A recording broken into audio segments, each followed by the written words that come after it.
चलिए जी, आज first article की तरफ चलते हैं, जहां पे सिप्री की रिपोर्ट दोबारा से आ चुकी है। वैसे तो ईयर बुक आती है इनकी 2026 में, लास्ट ईयर का डेटा मिलेगा। इससे पहले भी आप सिप्री रिपोर्ट के बारे में पढ़ चुके थे, जहां पे हमने देखा था इंडिया लाए करता है सेकंड रैंक के ऊपर इंपोर्ट्स के टर्म में, मतलब हम कितना एम्यूनिशन खरीदते हैं किसी दूसरी कंट्री से। तो जहां पे फर्स्ट रैंक किसका था, यूक्रेन का, सेकंड पे आ गया इंडिया, देन सऊदी अरेबिया वगैरह थे। तो इस तरह से ये रैंकिंग चलती है। आज जो सिप्री रिपोर्ट ने यहाँ पे फोकस करा हुआ है अपने ईयर बुक 2026 के ही अंदर, उसमें मेन फोकस है न्यूक्लियर आर्सेनल के ऊपर। न्यूक्लियर आर्सेनल, आर्सेनल का मतलब होता है स्टॉक पाइल, कितने वॉरहेड्स हमने अपने पास होल्ड करके रखे हैं।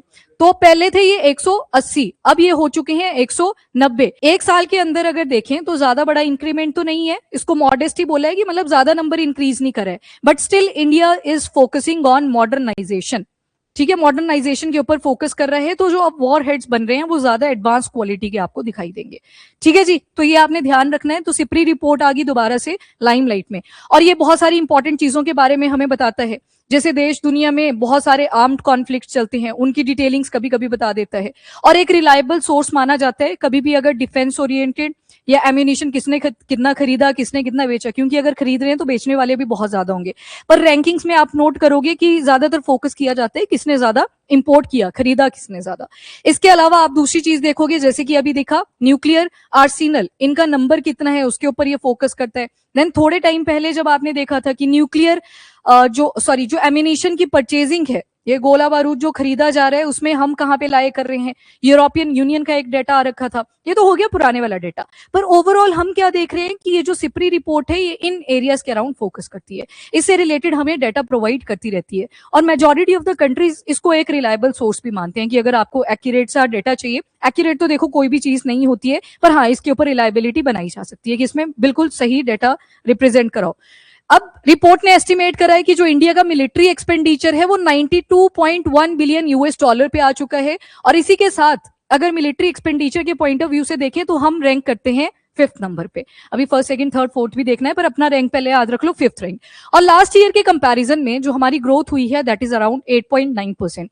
अब देखो यहाँ पे बोला कि military expenditure 92.1 billion US dollar increase कर गया, जो कि 8.9% की ग्रोथ से हमें दिखाई दे रहा है। पर इसका मतलब ये बिल्कुल भी नहीं है कि हमने अचानक से एक्सपोर्ट को बूस्ट कर दिया है। पहले मैन्युफैक्चरिंग करनी पड़ेगी, उसके बाद हम भी कुछ चीजों को बेच रहे हैं। जैसे अभी प्राइम मिनिस्टर ऑफ इंडिया ने बोला कि जकार्ता की जब विजिट रहेगी तो मैं ब्रह्मोस डील के बारे में फोकस करूंगा, मतलब मेरे को बेचनी है वहां पे, तो एक्सपोर्ट का एक एग्जाम्पल है। पर उसका मतलब ये बिल्कुल भी नहीं है कि हमारे इंपोर्ट्स एकदम से घट जाएंगे, क्योंकि आपको याद होगा जब आपने चीफ ऑफ डिफेंस स्टाफ वाला आर्टिकल किया था तो उस दिन भी क्या बोला था, जय के ऊपर फोकस किया था, ज्वाइंटनेस, आत्मनिर्भरता एंड इनोवेशन। पर साथ में एक बहुत इंपॉर्टेंट स्टेटमेंट बोली थी कि डिफेंस इक्विपमेंट्स, इसका मतलब बिल्कुल भी नहीं है कि हम परचेज नहीं करेंगे, हमें रैपिडली परचेज करने पड़ेंगे। पर अगर मिलिट्री एक्सपेंडिचर बढ़ रहा है तो मतलब हम मेड इन इंडिया के ऊपर भी फोकस कर रहे हैं। ठीक है, तो दोनों चीजें निकल के आती हैं। कभी प्री में ऐसी स्टेटमेंट आ जाए, आपने फोकस करना है, वहां पे लिख देगा कि जैसे कि हमारा military expenditure 92.1 billion US dollar पर आया है, और साथ ही 8.9% ग्रोथ हुई है compare to the previous year जो सिप्री रिपोर्ट 2025 की आई थी। तो ये इंडिकेट करता है कि हमारे इंपोर्ट्स इंक्रीज हो चुके हैं इफ कंपेयर टू एक्सपोर्ट, हमारे जो एक्सपोर्ट्स हैं वो इंक्रीज हो चुके हैं इफ कंपेयर टू इंपोर्ट। तो स्टेटमेंट फॉल्स रहेगा, इसका मतलब ये बिल्कुल भी नहीं है। अभी भी हमारी डिपेंडेंसी बहुत ज्यादा है, क्योंकि ये मिलिट्री एक्सपेंडिचर में हम आए 5वें रैंक के ऊपर, इंपोर्ट्स की कैटेगरी में देखेंगे तो हम आएंगे 2nd रैंक के ऊपर। तो ये मतलब बिल्कुल भी नहीं होता है। ठीक है, पर हाँ इनोवेशन के ऊपर हम फोकस कर रहे हैं। खर्चे पे देखें, अगर एक्सपोर्ट की तो बात ही नहीं करी, एक्सपोर्ट में अभी हम ग्लोबल रैंकिंग में नहीं काउंट होते हैं, वहां पे यूएस, फ्रांस, इजराइल, ये सारे कंट्रीज जो हैं उनका ज्यादा नाम आता है। इंडिया को अभी ग्लोबल कॉम्पिटिटर नहीं माना गया है in terms of export. Import के केस में देखें 2nd रैंक पे है। मिलिट्री एक्सपेंडिचर यानी कि अपनी आर्म फोर्सेस के ऊपर हमने कितना खर्चा करा, तो उस केस में हम कितने रैंक पे है, 5th रैंक पे। तो ये रैंकिंग्स क्लियर रखनी है। और मेंस में बहुत बढ़िया सवाल आता है, डिफेंस जो इंफ्रास्ट्रक्चर है उसकी तरफ हम कैसे आत्मनिर्भरता के ऊपर फोकस कर रहे हैं, सेल्फ रिलायंस के ऊपर फोकस कर रहे हैं, तो एक बढ़िया सवाल मेंस में भी आता है। तो नेक्स्ट वीक के लिए आर्टिकल ठीक से प्रिपेयर कर लेना है। अब चलते हैं सिप्री। सिप्री की फुल फॉर्म याद रखना, एस फॉर स्टॉकहोम, तो यहां से आपको हेडक्वार्टर भी पता लग जाएंगे, स्वीडन आ गया, और साथ ही इंटरनेशनल पीस रिसर्च इंस्टीट्यूट। वैसे तो ये पीस की बात करते हैं, अब पीस क्यों लिखा है इन्होंने, क्योंकि इन सारी डिटेलिंग के साथ ये फोकस करता है डिसआर्मामेंट पर भी। कि कोई ऐसा तो नहीं है जो अपने न्यूक्लियर वेपन्स को त्यागने के लिए रेडी है, जो कि आप डाटा कभी भी नहीं सुनते। एक बार बन गए हैं, पावर का चस्का लग जाता है, उसके बाद ये नहीं छूटता। जैसे US, UK, Russia, China, France, इन्होंने जब ये बनाए उसके बाद ये बात करने लगे पीस की, पर बना लिए खुद के पहले, फिर उसके बाद पीस की बात करी। यस, 9 स्टेट्स जो आप टोटल देखते हो उसमें इसराइल को रिकॉग्नाइज करा है, पर उनका जो डेटा है उन्होंने ऐसे लमसम ऐसे बता दिया है चुपके से कि 90 घर हैं, बस ऐसे। नहीं, एक्चुअल नहीं है वो, एम्बिग्यूटी बहुत ज्यादा है उनके नंबर में, तो इसी वजह से 8वें नंबर पे उस स्टेट को हम देखते हैं, जब टोटल 9 स्टेट्स हैं। वैसे नॉर्थ कोरिया के पास हम बोलते हैं 50 न्यूक्लियर वॉरहेड है। अभी आपने मीट भी देखा होगा, जिनपिंग और जोंग की मीटिंग भी चल रही है और ये बोल रहे हैं कि हम डाइवर्सिफाई करेंगे अपने ट्रेड्स को। तो यहाँ पे आप क्या देख रहे हो कि ये अपना डेटा रिवील नहीं करते हैं। पर बाकी आप देखो, पाकिस्तान, इंडिया, पाकिस्तान के पास जैसे 170 न्यूक्लियर आर्सेनल आपको मिलेंगे, इंडिया के पास 190 है, चाइना ने भी अपना नंबर बता रखा है, तो इनके हमें एक्यूरेट से पता होते हैं। पर इसराइल, नॉर्थ कोरिया वगैरह के केस में आप ब्रैकेट में लिख देते हो एस्टिमेशन, और इसराइल का केस अगर देखोगे आप, तो इसराइल ने लिखा है कि हम रिवील नहीं कर सकते, हम इस इंफॉर्मेशन को कॉन्फिडेंशियल रखेंगे। एंड ईरान की बात करें तो ईरान को अभी के लिए रिकॉग्नाइज नहीं करा गया है न्यूक्लियर वेपन स्टेट। तो टोटल 9 स्टेट्स आपको ऐसी दिखेंगी जिन स्टेट्स को हम कंसीडर कर सकते हैं कि इनके पास न्यूक्लियर वेपन्स अवेलेबल हैं।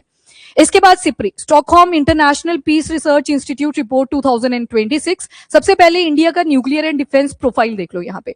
तो एक तो बोला कि जो न्यूक्लियर आर्सेनल है उसमें एक्सपेंशन देखा गया है, पहले 180 था, अब पहुंच चुका है ये 190 के ऊपर, और मॉडेस्ट एक्सपेंशन देखी गई है, मतलब ज्यादा नंबर इंक्रीज नहीं हुआ, 10 का ही इंक्रीमेंट आपको दिखाई दे रहा है। बट स्टिल इंडिया फोकस कर रहा है अपने मॉडर्नाइजेशन प्रोग्राम्स के ऊपर कि कम बनाए पर ज्यादा क्वालिटी के रहें, और जो मॉडर्न टेक्नोलॉजी आज के टाइम पे हम इंटीग्रेट कर रहे हैं वो सारी इसके अंदर इंक्लूडेड होनी चाहिए।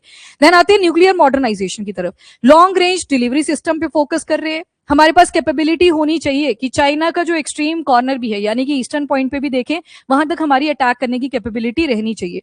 उसके बाद डेटरेंस अगेंस्ट पाकिस्तान। अब देखो, जब हम अपने बॉर्डर्स को देखते हैं, एक तरफ आ जाता है ये पाकिस्तान वाला पार्ट, एक तरफ आ जाता है ये सारा चाइना वाला पार्ट, तो यहाँ पे हमें न्यूक्लियर डेटरेंस क्रिएट करने की जरूरत है। बेशक अभी बोला गया, चाइना के थ्रू एक स्टेटमेंट आती है कि हम अपने रिलेशन को सॉफ्टन करने की ट्राई करेंगे, स्मूदन करने की ट्राई करेंगे, और पहले हमारे बेशक रिलेशन जो थे वो थोड़े बहुत बिगड़े थे। तो इस केस में याद रखिएगा, ये जो चाइना और दूसरी तरफ पाकिस्तान है, यहाँ पे डेटरेंस क्रिएट करना बहुत ज्यादा इंपॉर्टेंट है। डेटरेंस मतलब डराना एक तरह से, ये हमारे पास है, फोड़ने की ट्राई मत करना, हम भी फोड़ देंगे, दैट इज न्यूक्लियर डेटरेंस। तो डेटरेंस क्रिएट करने के लिए जरूरी है।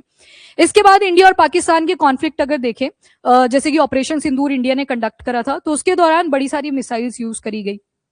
देन दूसरी तरफ मिलिट्री क्राइसिस भी हुए, क्योंकि हमने बेसिस को भी अटैक करा, और ये भी बोला गया सिप्री रिपोर्ट के अंदर कि इंडिया ने उन एरियाज को भी अटैक करने की ट्राई करी है जिसके आसपास में वो न्यूक्लियर वेपन्स भी प्रेजेंट थे। तो ये डेटरेंस का भी एक एग्जाम्पल था, और साइड से टच करके भी निकल गए, तो वो चीज यहाँ पे शो करी गई। और साथ ही साइबर ऑपरेशन भी कंडक्ट करे गए। तो ये सारी चीजें ऑपरेशन सिंदूर के दौरान देखी गई थी, पर एज सच इतनी ज्यादा एस्केलेशन हुई इस वॉर के दौरान, पर न्यूक्लियर जो फैसिलिटीज थी उसके ऊपर अटैक नहीं करा गया। इसके बाद डिफेंस स्पेंडिंग अगर देखें तो हम आते हैं 5th largest military Spender globally 2025 में। डिफेंस एक्सपेंडिचर पहुंच चुका है 92.1 बिलियन US डॉलर, और 8.9% का इंक्रीमेंट आपको यहाँ पे दिखेगा if compare to the previous year.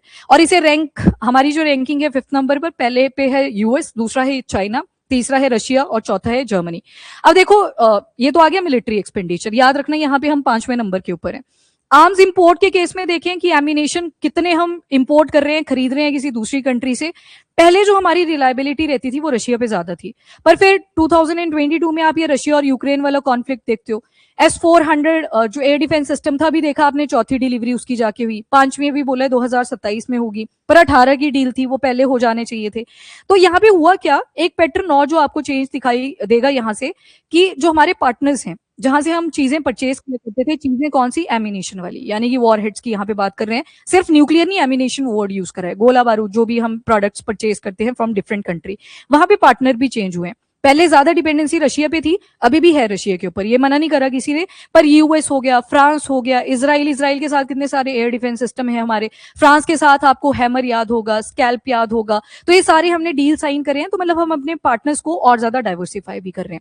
और साथ ही अगर रैंकिंग देखें तो 2nd लार्जेस्ट आर्म इंपोर्टर हैं हम 2021 से 25 तक, और जो ग्लोबल इंपोर्ट्स का शेयर है वो 8.2% पे आ गया है। मेजर इंपोर्टर्स कौन कौन आएंगे, तो नंबर 1 पे यूक्रेन है, 2nd India, then 3rd Saudi Arabia then Qatar है, फिर पाकिस्तान है, ये खरीदार आगे जो आर्म्स को इंपोर्ट कर रहे हैं। ग्लोबल न्यूक्लियर ट्रेंड देखोगे तो 9 न्यूक्लियर स्टेट हैं जो कलेक्टिवली 12,187 न्यूक्लियर वॉरहेड्स को होल्ड करे बैठी हुई है इस टाइम पे। अब ये न्यूक्लियर ट्रेंड की बात कर रहे हैं, वो जो न्यूक्लियर आर्सेनल जिसके ऊपर अभी फोकस करा सिप्री के अंदर। 9745 वॉरहेड्स ऐसे हैं जो एक्टिव हैं, मिलिट्री स्टॉक पाइल्स, मतलब जिनको रेडी टू यूज रखा गया है कि कभी भी यूज किए जा सकते हैं। जितने भी न्यूक्लियर पावर्स हैं ये मॉडर्नाइज कर रहे हैं आज के टाइम पे। अभी आ गया डेटा, ये जो 12,187 न्यूक्लियर वॉरहेड्स हैं ये कैसे कैसे डिवाइडेड है। तो अकेला रशिया के पास नंबर 1 पे आएगा ये न्यूक्लियर आर्सेनल की टर्म में।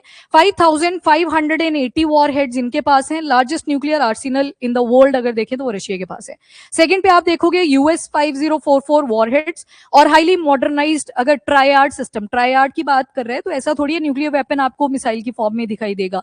यहाँ पे तीनों सर्विसेज आ जाएंगी। जैसे इंडिया के केस में आपने एक आधा आईएनएस का एग्जांपल देना हो तो 2 एग्जांपल, एक एग्जांपल दे दो आईएनएस का। कोई इंडियन नेवल शिप है जिसमें न्यूक्लियर वेपन कैपेबिलिटी है, वेरी गुड, अरिहंत। और रिसेंट जो अरिदमन 3rd नंबर पे थी, सेकंड वाली कौन सी थी, अरिघात। तो ये क्या है हमारे, ये भी तो न्यूक्लियर वेपन आर्सेनल में काउंट करे जाएंगे। तो तभी लिखा यहाँ पे कि ट्रायड सिस्टम में अगर देखें तो सबसे ज्यादा जो मॉडर्नाइज इस टाइम पे आपको दिखेंगे वो यूएस का आएगा। देन थर्ड पे है चाइना, 500 वॉरहेड मिलेंगे और ये रैपिडली अपने आर्सेनल का नंबर इंक्रीज कर रहे हैं। फ्रांस के पास 290 वॉरहेड्स हैं बेशक, पर ये भी मॉडर्नाइज्ड टेक्निक्स को ज्यादा ऐड करने पे कर रहे हैं। यूके को देखोगे 225 वॉरहेड्स हैं, लिमिटेड है पर एडवांस स्टॉक पाइल आपको यहाँ पे मिलेगा। देन आता है पाकिस्तान, 170 वॉरहेड्स हैं, जबकि इंडिया के पास 190 वॉरहेड्स हैं। ये ऊपर आएगा, मैं इसको पीपीटी में कर दूंगी। और 190 वॉरहेड्स क्यों हम अपने न्यूक्लियर आर्सेनल पे फोकस कर रहे हैं, क्योंकि हमको डेटरेंस पे क्रिएट करनी है जो हमारे नेबर्स हैं जैसे चाइना एंड पाकिस्तान। इजराइल के पास 90 वॉरहेड्स हैं, पर ये ऑफिशियली कंफर्म नहीं है, ये एस्टिमेटेड है, बस स्टिल आप इसको न्यूक्लियर वेपन स्टेट बोलते हो। एंड 9 नंबर पे आप देखोगे नॉर्थ कोरिया, इनका भी एस्टिमेशन ही है कि 50 के आसपास इनके न्यूक्लियर वॉरहेड्स प्रेजेंट है। और सिप्री की थोड़ी सी डिटेलिंग देख लो, that is Stockholm international Peace Research institute. तो सिप्री एक इंडिपेंडेंट इंटरनेशनल रिसर्च इंस्टीट्यूशन है जो आर्म कॉन्फ्लिक्ट्स, मिलिट्री एक्सपेंडिचर, किसने कितना खर्चा करा अपने वेपन्स के ऊपर, आर्म ट्रांसफर किसने बेचा किसने खरीदा उसके ऊपर, न्यूक्लियर वेपन, और किसी ने अगर डिसआर्मामेंट करा तो उसको भी तारीफ करेगा, तभी तो वर्ड यूज करा है पीस। और कहीं ना कहीं न्यूक्लियर डेटरेंस जब आप क्रिएट करवाते हो तो वो भी पीस में प्रमोट करता है। कैसे, अब देखो सोचो, अगर पाकिस्तान और चाइना दोनों के पास न्यूक्लियर वेपन हुआ करते, इंडिया के पास नहीं होते, तो बार बार धमकी मिला करती ना, कर दिया अटैक, इंस्टेबिलिटी दिखाई देती। अब है अपने पास तो वो डेटरेंस क्रिएट करता है, तो कहीं ना कहीं पीस को भी प्रमोट करता है। बट डेफिनेटली डिसआर्मामेंट जितना नहीं, जिसने तो त्याग ही दिया वो तो अलग ही बात है, पर ये भी इसमें एक फेज इंक्लूड करा गया है। एस्टेब्लिशमेंट इसकी 1966 में करी गई थी, हेडक्वार्टर है स्टॉकहोम में, गवर्नमेंट ऑफ स्वीडन ने इसको एस्टेब्लिश करा था। ये आगे इसकी मेजर पब्लिकेशन, क्या क्या चीजें ये पब्लिश करता है, जैसे कि सिप्री की ईयर बुक आती है, ये एनुअल रिपोर्ट होती है, जो भी आपने इसके मेन टास्क देखे कि कौन कौन सी रिसर्च ये कंडक्ट करता है, जैसे armament, डिसआर्मामेंट, international security. Global military expenditure database भी प्रोवाइड करता है। आर्म ट्रांसफर डेटाबेस, किसने कितना ट्रांसफर करा, import export, nuclear force estimate, इनके ऊपर भी ये फोकस करता है कि कौन कौन सी आर्म फोर्सेस के अंदर कितने न्यूक्लियर वेपन्स होल्ड हैं इस टाइम पे। सिप्री इंपॉर्टेंट क्यों है, तो वर्ल्ड का सबसे रिस्पेक्टेड सोर्स माना जाता है जो डिफेंस और सिक्योरिटी का डेटा प्रोवाइड करता है, और government, researcher, media, international organisation rely रहती हैं इसके डाटा के ऊपर। मतलब अगर कहीं पे मेंशन करना है तो वहां पे सिप्री रिपोर्ट वर्ड क्या यूज किया जाता है। Article clear.